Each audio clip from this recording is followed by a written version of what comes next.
Eu vou falar a respeito dos impactos na audição e na comunicação que está associada à audição, né?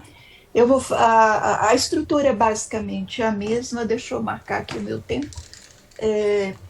Eu vou falar muito pouco sobre como o vírus chega ao ouvido, os prejuízos na audição, implicações para a comunicação e tecnologias para manejo, procurar cobrir essas coisas, com outras palavras, é o mesmo tipo de cobertura que o Rui deu.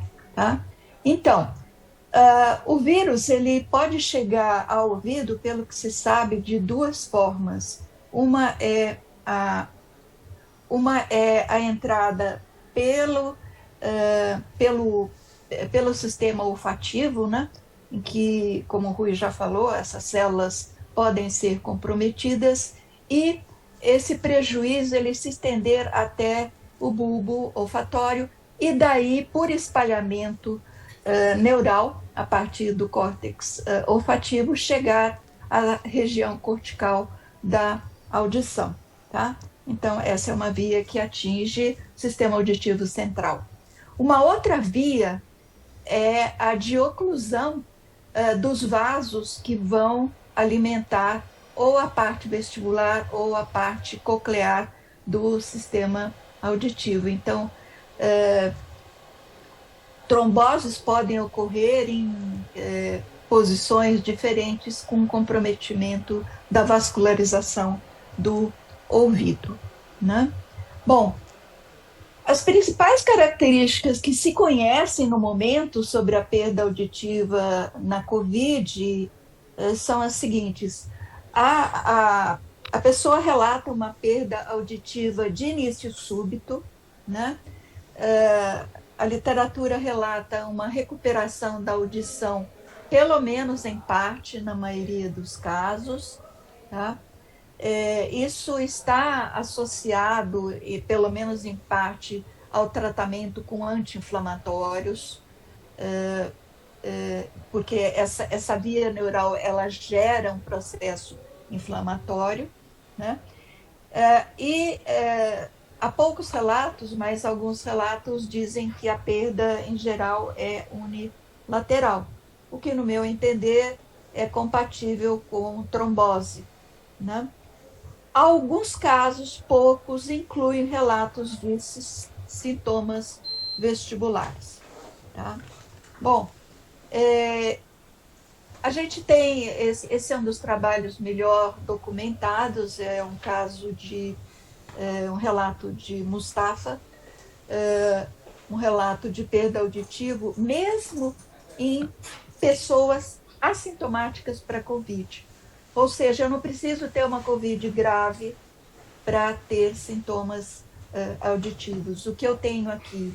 Eu tenho elevação de limiares para frequências altas, ou seja, a partir de 4.000 Hz, né?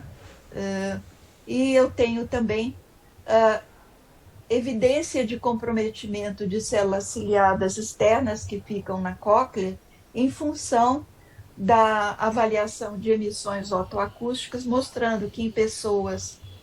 Espera lá. Deixa eu colocar aqui a caneta, que ajuda melhor a ver. Então, no grupo com COVID, eu tenho respostas das células ciliadas externas bastante rebaixadas, né? Ou seja, eu tenho um comprometimento periférico, é o que esses dois dados mostram. Tá? Bom, existe uma discussão na literatura a respeito da prevalência de perda auditiva. Isso tem, em parte, a ver com até onde vão os controles que são realizados nas diferentes pesquisas, né?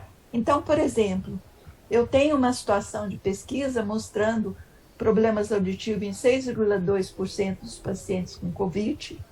Aqui, isso avaliado 6 meses após a alta, ou seja, tem um efeito de longo prazo, né? Isso numa amostra de 452 pacientes e que foram excluídas pessoas com fatores de risco, como, por exemplo, diabetes, com perda anterior e com comorbidades, né?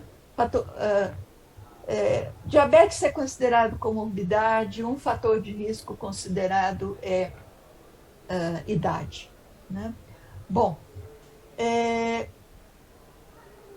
em outro estudo, encontra-se uma prevalência da ordem de 11,2%, né?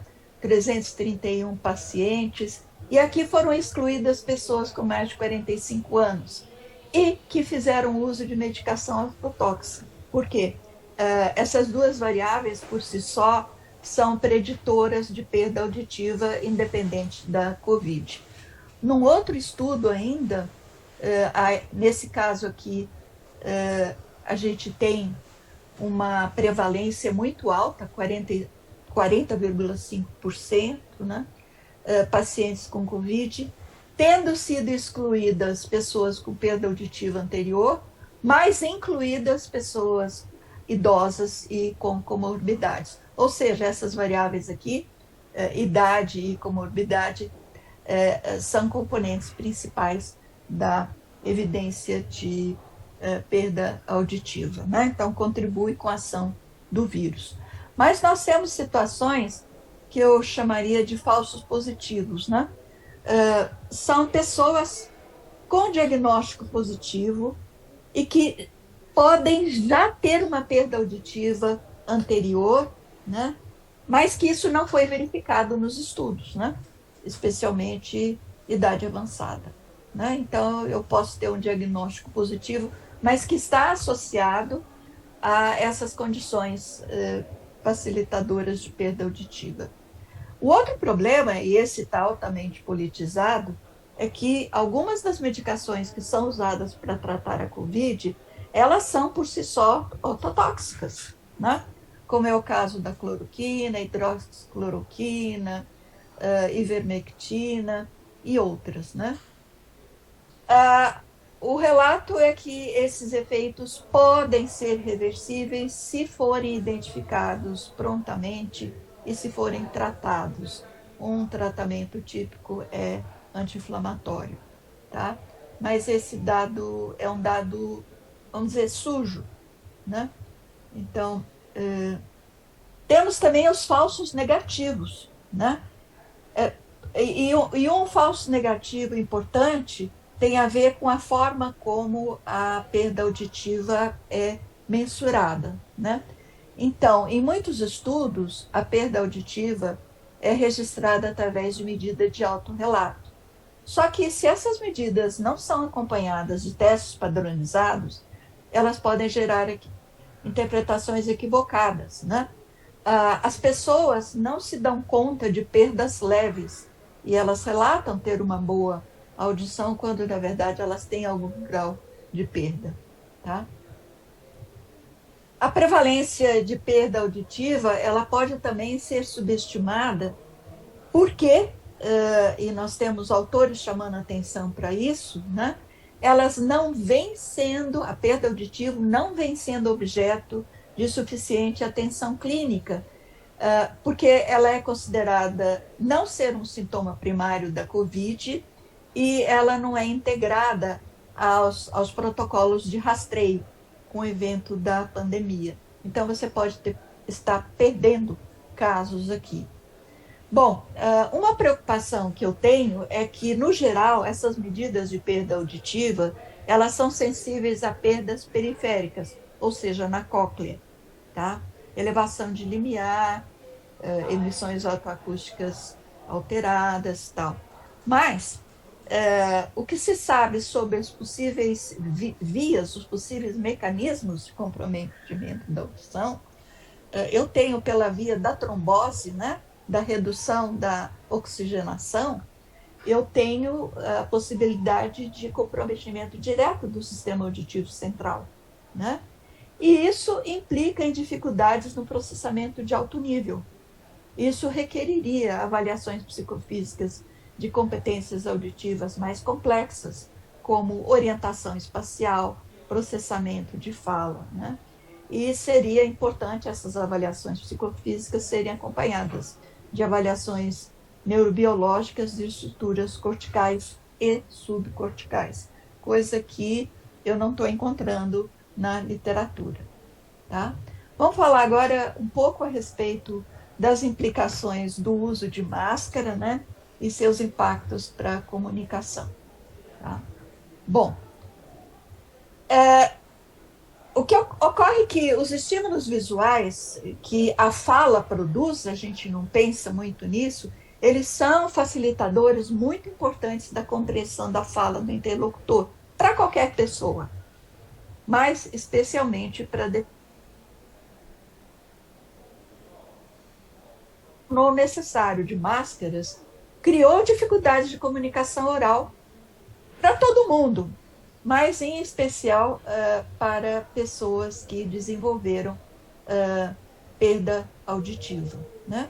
Então, além disso, da redução na disponibilidade de informações visuais sobre a fala, as máscaras, por si só, distorcem o som. Elas atenuam para diferentes frequências, dependendo do tipo de máscara, né?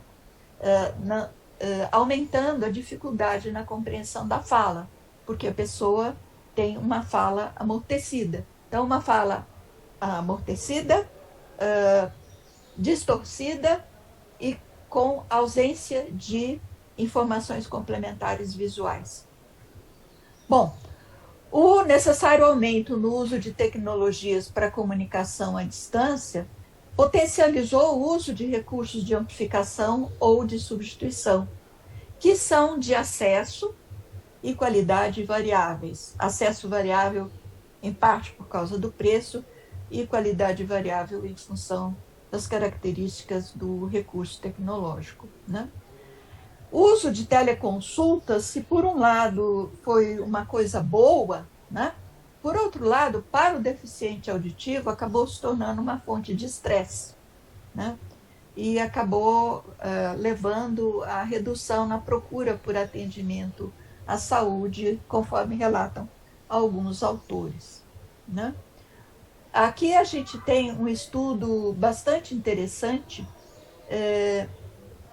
mostrando, é um estudo que foi feito no Reino Unido, um survey online, com 460 participantes, e a amostra foi escolhida com viés declarado para incluir pessoas com perda auditiva. Né?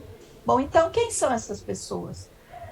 Idades de 18 até 89 anos, e perguntado sobre a qualidade da audição delas, né, verifica-se que a qualidade relatada é muito função da faixa etária. Né?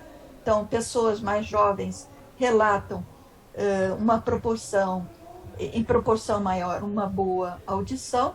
Boa audição vai desaparecendo com a idade, né? E em termos relativos vai aumentando a proporção de relatos de audição ruim ou pobre, né? Prejudicada de qualquer forma. Tá? Bom, e esse estudo também mapeou a habilidade para ouvir e compreender, né? Então, de uma forma geral, o que se observa é que quando as pessoas estão em situações mais formais, né, estão dentro de uma consulta com o médico, interagindo com o farmacêutico, ou numa consulta médica, né, no atendimento hospitalar, né, elas avaliam que é muito mais difícil ouvir comparado com situações que são mais informais, na interação com colegas de trabalho, na interação com a família e com amigos. A mesma coisa acontece no autorrelato de habilidade para compreender. As pessoas em situações formais relatam mais dificuldade para compreender o que o interlocutor diz e em situações informais mais dificuldade. Eu vou pular isso aqui porque eu estou chegando perto do meu tempo, e a gente tem aqui o relato das pessoas sobre né, as dificuldades que elas sentem. Né? Elas relatam conteúdo empobrecido na comunicação, aumento em ansiedade e estresse, né? Fadiga associada ao esforço adicional para ouvir, é um fator cognitivo aqui, frustração, raiva, constrangimento, impactos sobre mecanismos de enfrentamento, impactos sociais e mudança na natureza da comunicação oral. Tá? Bom, eu estou quase terminando, meu tempo chegou no limite, vou ser rápida. No que diz respeito ao uso de tecnologias, a gente identifica, para lidar com a perda auditiva, dois tipos de tecnologias, comportamentais e instrumental. Uma tecnologia comportamental, que é bastante usada na fonoaudiologia, diz respeito ao treinamento da pessoa para treinamento em estratégia de comunicação. Isso é de conhecimento antigo na área de atendimento clínico a deficientes auditivos, mas os profissionais dessa área começaram a orientar profissionais de outras áreas a se comunicar de forma eficiente, né? E essas recomendações, elas são importantes também para outras situações em que há comunicação síncrona, como o atendimento feito por psicólogos, como o uso que professores fazem de plataformas digitais, né? Então, rapidamente, né, o que esses profissionais estão sugerindo de estratégias que devem ser usadas, né, e adaptadas para a situação de uso de máscara, né? Estratégias voltadas para segurar a atenção do interlocutor, olhar de frente para o falante e não de lado ou de cabeça baixa, que é muito comum, para melhorar a razão sinal ruído, usar da fala clara, que pode ser exemplificada naquilo que a gente está tentando fazer, quando dá uma aula, né? Uma palestra, né? Pronunciar bem as palavras, reduzir o ruído ambiental para não ter competição de ruído, usar de estratégias reparadoras, como, por exemplo, repetir a afirmação usando outras palavras, usar tecnologias, né, como, por exemplo, aparelhos auditivos, e ter paciência com o interlocutor. Os pacientes se queixam muito disso, do interlocutor não ter paciência no diálogo com eles, né?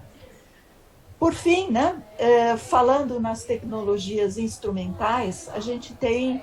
Elas não são novas tecnologias, diferentemente do que a gente está vendo na área de olfação. Elas são tecnologias que estão sendo adaptadas. Então, por exemplo, para o uso do falante, né, do interlocutor, né, o posicionamento adequado de microfones, e tem estudos mostrando como que isso pode ser melhorado, né? Para o uso do receptor da mensagem, né, no caso deficiente, né, o uso de aparelhos auditivos, que isso pode incluir o ajuste no smartphone de amplificadores diferenciais em função do perfil de perda auditiva, que é uma tecnologia que está aparecendo para uso tanto na plataforma Android quanto na plataforma iOS, né? Então aqui a gente tem um diferencial interessante. E no caso das plataformas digitais de comunicação, que estão sendo amplamente usadas, né, um problema que tem que ser abordado é o de legendamento apropriado em tempo real, que faça a conversão apropriada de fala para texto, né? A literatura chama atenção para a necessidade de avanço tecnológico na qualidade da transcrição, pelo menos em algumas das plataformas, e sugere um ativismo para que seja conseguido acesso gratuito a legendamento online.